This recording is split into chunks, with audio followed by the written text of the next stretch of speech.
बेटा सो जा वरना गब्बर आ जाएगा। ये डायलॉग सभी ने सुना होगा, लेकिन असल जिंदगी में ऐसा आतंक और खौफ वीरप्पन का था। वीरप्पन दक्षिण भारत के जंगलों का सबसे बड़ा और खूंखार तस्कर था, जिसके ऊपर सैकड़ों लोगों की हत्या, 2000 से ज्यादा हाथियों का शिकार और 140 करोड़ से ज्यादा की चंदन तस्करी का आरोप था। तो दोस्तों, मैं हूं इमरान और आप देख रहे हैं अर्थ डीके इन हिंदी। अगर आपने सब्सक्राइब नहीं किया तो पहले सब्सक्राइब कर लें। चलिए शुरू करते हैं। लंबी मूछें और बेखौफ आवाज वीरप्पन की पहचान थी। वीरप्पन का डर ऐसा था कि आज भी तमिलनाडु के लोगों के जहन में उसकी दरिंदगी की कहानियां जिंदा हैं। वीरप्पन जब तक जिंदा रहा, दक्षिण की सरकारों के लिए सिर दर्द बना रहा। कर्नाटक के गांव गोपीनाथम में 8 जनवरी 1952 को जन्मे वीरप्पन का असली नाम मुनिस्वामी वीरप्पन था। वीरप्पन ने दक्षिण भारत के जंगलों पर सालों राज किया था। चंदन की तस्करी के साथ हत्याएं, अपहरण तो जैसे उसके शौक बन गए थे। उसे पकड़ने या मारने के लिए 2 राज्यों की पुलिस लगी थी, पर कामयाबी हाथ ही नहीं आ रही थी।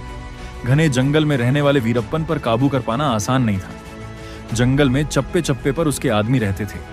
वीरप्पन एक ऐसा नाम है जिसे सुनते ही लोगों के जहन में लंबी घनी मूंछों वाले हाथ में राइफल लिए एक डाकू की तस्वीर घूमने लगती है। भारत में सबसे ज्यादा खतरनाक डाकू वीरप्पन को माना जाता है, जिसका इतिहास बहुत ही ज्यादा डरावना रहा है, जो कि कर्नाटक तमिलनाडु को जोड़ने वाले जंगलों में रहा करता था।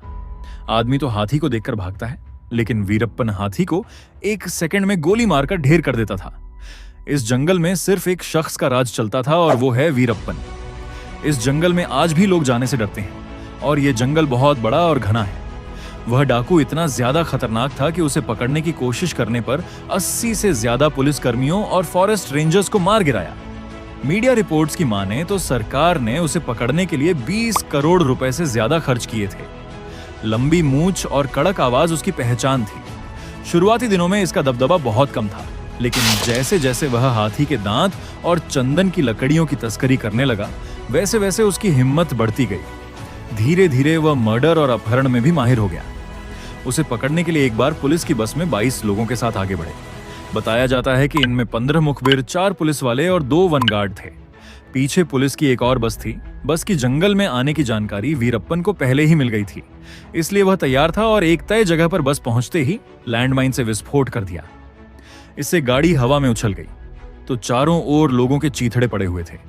इस घटना के बाद वीरप्पन पूरे देश में कुख्यात हो गया। वीरप्पन इतना दरिंदा था कि उसने खुद को बचाने के लिए अपनी नवजात बेटी तक की बलि चढ़ा दी थी। साल 1993 में वीरप्पन को एक लड़की पैदा हुई थी।